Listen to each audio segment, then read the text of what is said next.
কখনো কি হার্ট আর ব্রেনের তীব্র যুদ্ধ টের পেয়েছেন?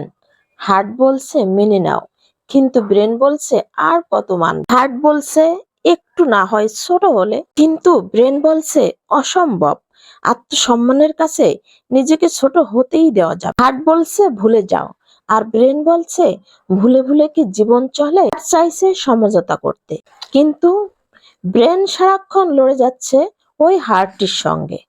আসলে আমাদের জীবনে এরকমটাই হয়ে থাকে। হার্ট এক কথা বলে, ব্রেন আর একটা কথা বলে। এভাবেই ভুলে ভুলে আমাদের জীবনটা কেটে যাচ্ছে। আর এই সমঝোতা করতে করতে কেটে যায় আমাদের এই জীবনটা। একটু স্যাক্রিফাইস করতে জানি না। স্যাক্রিফাইস করে যদি আমাদের জীবনটা চলতো, সবাই যদি একে অপরকে বুঝতো, তাহলে জীবনটা কতই না সুন্দর হতো, তাই না? ধন্যবাদ সবাইকে আমার ভিডিওটি দেখার জন্য। ভালো লাগলে ছোট্ট একটা কমেন্ট করে যাবেন। সবাইকে আল্লাহ হাফেজ। আসসালামু আলাইকুম।